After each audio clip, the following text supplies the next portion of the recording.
우리 한번 따라하겠습니다. 행복해서 웃는 것이 아니라 웃으면 행복해집니다. 이 시간은 우리 몸과 마음과 영혼을 잠시 깨우는 시간을 갖도록 하겠습니다. 뭐 특별한 의미 있는 게 아니고 설교 시간에 주무시지 말라고. 자, 여러분, 우리 몸을 깨우기 위해서는 기지개를 해야 됩니다.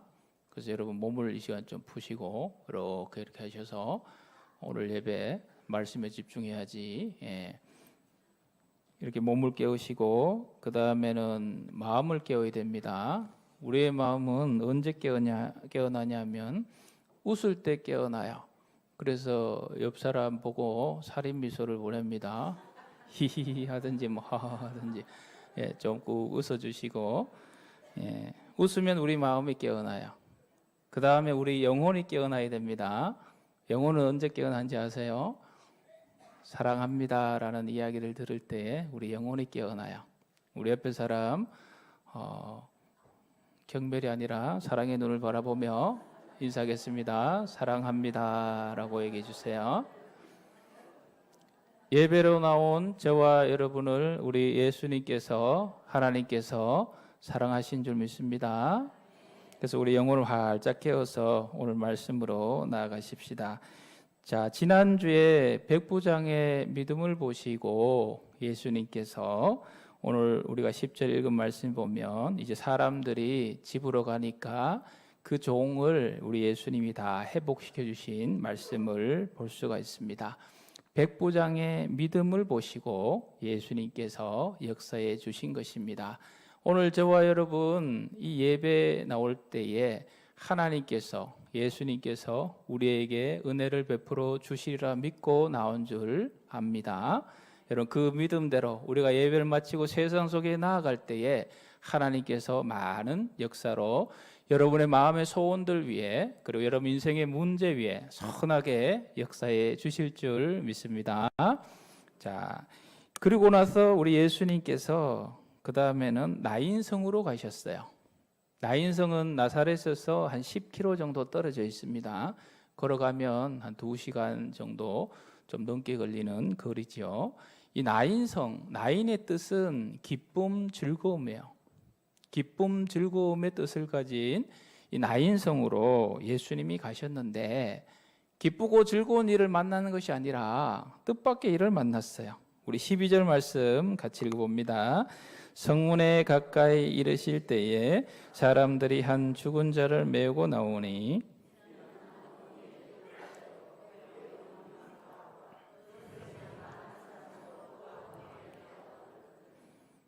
나인성 기쁨이 넘쳐야 되는데요. 예수님이 만난 사람들은 기쁘고 즐거운 일이 아니라 장례식을 만났어요.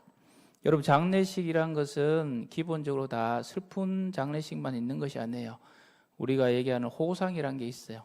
백세를 누리시고 또 자녀손들이 잘 되는 그런 장례는 우리가 가서 또 호상이라 그러죠. 근데 예수님이 나인성에서 본 이 장례는 너무너무 슬프고 아픈 장례예요. 왜냐하면 젊은 청년이 죽었어요. 그 청년은 그 집안에 하나밖에 없는 독자예요. 그 독자가 죽었으니 얼마나 슬프겠어요. 그것도 부부가 있는 집이 아니고 여인 혼자, 어머니 혼자 키우는 집에 외아들이 죽은 거예요. 그러니까 이 슬픔이 얼마나 크겠어요. 그래서 마을 사람들이 이 여인을 위로하기 위해서 많이 이 장례에 참여하는 이 장례 행렬을 예수님께서 보신 거예요. 많은 사람들이 이 여인을 위로하기 위해서 이런저런 위로의 말들을 하겠지만 이 어머니 여인에게 진정한 위로가 될 말들은 찾아볼 수가 없습니다. 우리가 슬픔 당한 사람들을 가서 위로해주고 싶지만 막상 우리 한계에 도달 때가 많아요. 뭘 해주고 싶어도 더 이상 해줄 게 없는 상황들이 많이 있습니다. 10년 전쯤에 이제 포항에 총망받던 우리 축구 선수 중학생이 있었어요. 미리 스카우트가 돼서 이제 독일 쪽에 또 미래도 약속하고 유학 가서 이렇게 축구 훈련 중에 갑자기 죽게 되었어요. 그 시신이 이제 비행기 타고 와서 이제 장례를 이제 집례하는데 어머니는 이제 교회 다니셨죠. 아버지는 아직 신앙이 없어요. 이 두 분들 보면서 뭐라고 위로해 줄 말이 없어요. 그 아픔과 그 슬픔은 조금 느끼겠지만 이 목회자 한계가 이거구나. 더 이상 해줄 게 없구나. 더 이상 뭘 해주겠어요. 우리는 살아가면서 우리 자신들의 한계가 있다는 것을 인정하셔야 돼요. 우리는 모든 것을 할 수 있는 존재가 아니에요. 가끔 보면 이제 심리적으로 그런 표현을 쓰죠. 이제 슈퍼맨 컴플렉스, 슈퍼우먼 컴플렉스 이래가지고 자기가 다 해결하고 모든 것을 내가 다 해야 된다는 여기에 빠져 있는데 그거는 불가능한 것입니다. 우리 사람은 한계가 있어요. 내가 해줄 수 있는 것을 한계를 인정하고 그 다음에는 무한한 분을 바라보고 그분을 의지하고 나아가야 돼요. 우리의 능력에는 한계가 있지만 이 능력에 한계가 없으신 분이 누구세요? 예수님이세요. 하나님이세요. 우리가 믿는 예수님, 우리가 믿는 하나님은 이 능력에 한계가 없으신 분입니다. 우리 따라합시다. 하나님은 한계가 없으십니다. 이 예수님께서 이 여인을 보시고 불쌍히 여기셨어요. 자, 예수님께서 이 여인을 보고 불쌍히 여기셨다는 이 말씀이 오늘 13절에 나오는데 이 말씀을 우리가 깊이 이야기하기 위해서는요, 우리한테 하나님의 이 무한한 능력이 임하게 되는 계기가 항상 어떤 계기냐 하면은 하나님께서, 예수님께서 우리를 보실 때 불쌍히 여기는 그 여기심이 있을 때에 문제 해결의 역사가 시작된다는 사실입니다. 그래서 우리가 하나님 앞에 기도할 때 제가 여러 번 강조합니다. 복잡 다양한 기도가 필요한 게 아니에요. 오늘 마가복음 10장 47절에 짧은 기도문 우리 같이 읽어보겠습니다. 시작. 예수여 나를 불쌍히 여기소서. 이 기도면 좋게요. 주여 나를 불쌍히 여기소서. 예수님 나를 긍휼히 여겨주세요. 불쌍히 여기주셔서 긍휼히 여겨주셔서 같은 말이죠. 저는 최근에 이 기도를 많이 드리고 있습니다. 새벽에 앉아서 하나님 불쌍히 여겨주세요. 우리 집사님 불쌍히 여겨주시고, 하나님 우리 집사님 기업의 터전 불쌍히 여겨주시고, 우리 청년 불쌍히 여겨주시고, 하나님 교회를 불쌍히 여겨주시고, 이 나라 이 민족을 불쌍히 여겨주시고, 하나님 불쌍히 여겨주세요. 긍휼히 여겨주세요. 이 기도를 올려드립니다. 사랑하는 성도 여러분, 여러분 꼭 기억하실 것이 하나님께서 우리에게 은혜를 주실 때 우리가 뭘 잘해가지고 하나님 제가 이만큼 잘했사오니 하나님 축복하여 주옵소서, 성경이 이거 가르쳐주고 있는 거 아니에요. 우리가 잘해본들 얼마나 잘하겠어요. 그리고 못해본들도 얼마나 못하겠어요. 하나님 보시기엔 다 고만고만한 거예요. 중요한 것은 하나님이 우리 인생을 보실 때 불쌍히 여기시는 그 마음, 그 마음이 우리를 향하여 계실 때 그때부터 무한한 하나님의 은혜들이 우리 삶 속에 개입되기 시작한다는 사실입니다. 하나님 나를 불쌍히 여겨주옵소서. 예수님께서는 이 여인을 불쌍히 여기셨어요. 그리고 이 여인에게 말씀하셨습니다. 뭐라고 말씀하셨느냐? 한번 따라합시다. 울지 말라. 자, 여러분 예수님께서 울지 말라라고 하는 이 말씀은 저같이 한계가 있는, 능력이 없는 사람이 하는 얘기가 아니에요. 무한한 능력을 가지신 예수님께서 이 슬퍼하는 여인을 향해서 울지 말라 말씀하십니다. 슬픔을 기쁨으로 변화시킬 수 있고 모든 문제를 해결할 수 있는 그 예수님께서 울지 말라 말씀하고 계십니다. 여러분 인생을 살아갈 때 울고 싶을 때가 있어요, 없어요? 있을 거예요. 세상살이 속에 형언할 수 없는 그 슬픔을 간직하여서 오늘 이 시간 예배 자리에 앉아있지만 마음은 울고 싶지만 남자라서 울지도 못하겠고 이 울고 싶은 마음들이 있는 분들이 있을 거예요. 인생의 무거운 짐, 그 고뇌의 짐 속에서 울고 싶은 마음들 있을 거예요. 지난 주간 뜨거운 여름 보내면서 복날에 삼계탕 먹고 힘을 내야 되는데 삼계탕도 먹지 못하고 그 힘이 쭉 빠져서 내 인생 왜 이러나 이렇게 울고 싶은 분들, 오늘 예수님께서 예배 시간을 통하여 여러분에게 주시는 위로의 말씀입니다. 울지 말라, 슬퍼하지 말라, 나와 함께 가자, 내가 새로운 소망을 너에게 주리라. 이 음성을 들으시기를 축원드립니다. 영적인 귀를 열어서 예수님의 음성을 오늘 예배 시간 여러분 담고 가셔야 돼요. 14절 말씀 같이 읽겠습니다. 가까이 가서 그 관에 손을 대시니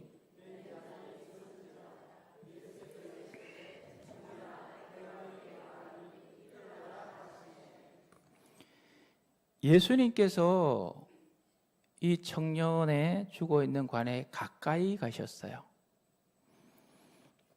가까이 가면 비로소 보이는 것들이 있어요. 예수님께서는 가까이 오셨어요. 우리가 멀리서 보면 저 사람 왜 저러지 싶지만 가까이 그 마음속에 들어가 보면 그래서 그렇군요, 이해가 다 돼요. 예수님은 왜 가까이 오시는 거예요? 우리를 더 이해하시고 우리의 문제의 근본적인 것을 해결해 주시기 위해서 가까이 오시는 분이에요. 예수님은 우리한테 멀찍이 떨어져 계신 분이 아니라 우리 가까이에 오시는 분이에요. 자, 가까이 오셔서 예수님이 만졌어요. 뭘 만졌습니까? 관을 만지셨어요. 관 속에는 뭐가 있습니까? 청년의 시신이 들어 있어요. 그렇기 때문에 이 관은 부정한 거예요. 불결한 거예요. 더러운 거예요. 일반적인 사람들이 만지지 않습니다. 왜? 그 부정한 관을 만지는 순간 나 또한 부정하게 되기 때문에 그 관을 만지지 않아요. 그러나 우리 예수님은 서슴지 않고 관을 바로 만지셨어요. 자, 여러분, 예수님께서 만지신 이 관, 나는 관하고 무관하다 생각하신 분 여러분 중에 계실지 모르겠어요. 여러분, 이 관 무관한가요? 알렉산더를 아실 겁니다. 많은 세계를 정복하고 나서 32살 때 슬피 울었어요. 왜 울었습니까? 더 이상 정복할 땅이 없다니 억울하다. 그러다가 32살에 죽었어요. 죽어서 어디로 갔습니까? 관으로 갔어요. 유리관에 실려가지고 알렉산더로 가서 거기에 석관에 묻혔는데, 이 양반이 마지막에 남긴 말 중에 뭔 말을 남겼느냐? 관에다가 구멍을 내가지고 내 두 손을 쑥 내밀어라. 그래서 많은 후대 사람들이 인생이란 빈손으로 왔다 빈손으로 가는 것이고 다 관으로 가게 돼 있다, 이걸 보여주라. 죽으면 어디로 가게 돼요? 관으로 가게 돼요. 자, 여러분, 여기서 관으로 안 갈 사람 계세요? 자, 따라합시다. 때가 되면 관으로 간다. 여러분, 관하고 무관한 게 아니에요. 굉장히 관계가 많습니다. 때가 되면 다 이 청년이 들어갔던 관으로 가야 돼요. 그래서 미리 우리가 살아갈 때 이 관을 체험하는, 이제 죽음 체험하는 그런 프로그램들이 많이 있어요. 아마 여러분들 중에도 참여하신 분들이 있을 거예요. 이건 어떻게 합니까? 이 관에다가 실제로 사람을 넣어가지고 못으로 박아요, 뚜껑해서. 그래서 길게는 40분, 뭐 짧게는 한 5분 정도 이렇게 넣어두는데, 저도 이 체험 여러 번 해봤습니다. 대체로 여기에 참여한 사람들의 다양한 그 모습들이 나타나요. 어떤 사람들은 이 뚜껑을 닫자마자 막 소리를 질러요. 죽겠다, 빨리 꺼내달라고. 그래서 어떻게 해요? 죽으면 안 되니까 빨리 얼른 꺼내줘야 됩니다. 네. 대체로 사람들은요, 그 엉엉 울다 나와요. 얘기를 들어보면 더 사랑할 걸, 더 나누어 줄 걸, 더 베풀어 줄 걸, 그런 후회들을 하고 나와요. 특이한 간증한 분 계신데요. 이분은 이 프로그램에 참여하기 전에 인생을 끝내려고, 그래서 친구, 지인의 소개로 이 프로그램 참여했다가 그 관 속에서 40분 동안 자기 인생을 되돌아보다가 하나님 은혜 주셔서 이대로는 안 되겠다, 다시 일어서야 되겠다, 이래서 그 자살을 포기했다는 간증 들은 적이 있어요. 저도 이 관에 들어갔죠. 들어가자마자 뭐가 먼저 생각나겠습니까? 이때는 아직 믿음이 좀 없는 상태라서 집사람 몰래 숨겨놓은 책장 속에 현금이 생각났어요. 이대로 죽으면 그거 이삿짐 하던 사람 가려울 거 아닌가. 이러다가 다시 마음을 정리하고 내가 죽는다, 이 죽음이라는 것을 다시 생각하고 딱 이렇게 마음을 정리해 보니까 생각나는 얼굴이 떠올랐어요. 누구 얼굴이 떠올랐을까요? 집사람 얼굴이 아니고 나를 위하여 십자가를 지신 내 죄를 용서해 주시기 위하여 나에게 영생을 주시기 위하여 십자가를 지신 예수 그리스도의 얼굴이 떠올랐습니다. 그리고 저는 상상력이 풍부한 사람이라 그 생각을 하고 그 묵상을 하고 나가니까 하늘에 천군 천사가 막 다녀요. 하늘문이 활짝 열리고 광명한 천국이 나를 위해 예비하신 그 아름답고 복된 천국이 나를 향해 다가오는 그런 환희와 기쁨을 맛보았습니다. 할렐루야. 여러분 또한 앞으로 이런 체험을 할지 안 할지 모르겠지만 이 관 체험하실 때 저와 같은 은혜가 있으시기를 축원드립니다. 예수님께서 이 죽음의 관, 죽은 사람이 담겨져 있는 관을 만지셨다는 사실은 부정한 행위예요. 아무나 하지 않아요. 아까도 말씀드렸듯이 예수님께서 이 관을 만지는 순간 주변의 사람들이 수군거렸을 거예요. 뭐라고 수군거렸을까요? 예수님 저 지저분한 부정한 관을 왜 만지시나? 예수님 저걸 왜 만지시나? 했을 거예요. 그런데 예수님은 그 관을 만지셨어요. 왜요? 거룩하신 예수님이 그 거룩하심을 통하여 부정한 모든 것을 깨끗게 하기 위하여 만지신 거예요. 예수님은 하나님이세요. 하나님께서 하늘 보좌를 버리시고 이 땅으로 쑥 들어오셨어요. 2000년 전에. 그것은 무엇을 의미합니까? 거룩하신 깨끗하신 예수님께서 인간의 모든 죄의 문제를 해결해 주시기 위하여 하늘 보좌에만 계셔서는 안 되는 거예요. 그래서 이 죄 많은 세상으로 오셔서 우리의 모든 죄의 문제를 깨끗하게 해결해 주신 줄 믿습니다. 그래서 저와 여러분에게는요 그 사명이 있어요. 무슨 사명입니까? 이제 거룩함을 받은 내가 세상에 죄된 곳, 악한 곳을 깨끗하게 해야 될 그 사명이 저와 여러분에게는 있어요. 최일도 목사님이라고 아실 거예요.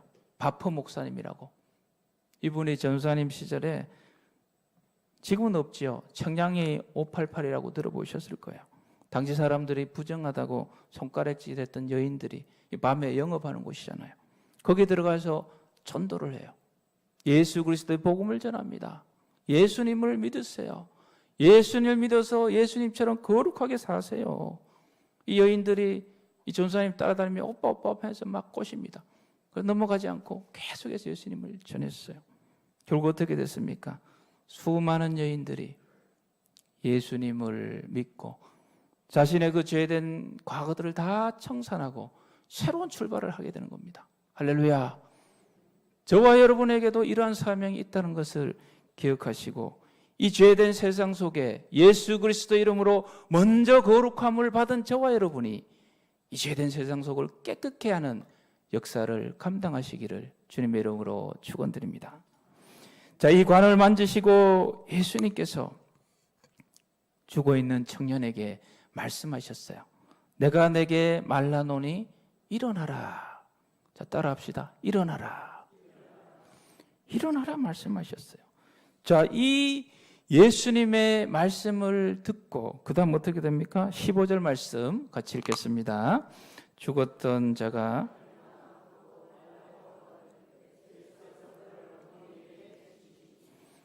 아멘. 일어나라라는 이 예수님의 말씀을 순종하고 일어났더니 일어나게 된 거예요. 말씀을 듣고 순종한 이 청년, 사망 권세를 이기고 생명의 세계로 다시 일어난 줄 믿습니다. 할렐루야. 일어나라라는 이 말씀은 2000년 전에 이 죽어있는 청년에게만 주시는 말씀이 아니고 오늘 이 시간 저와 여러분을 향해서 주시는 말씀이에요.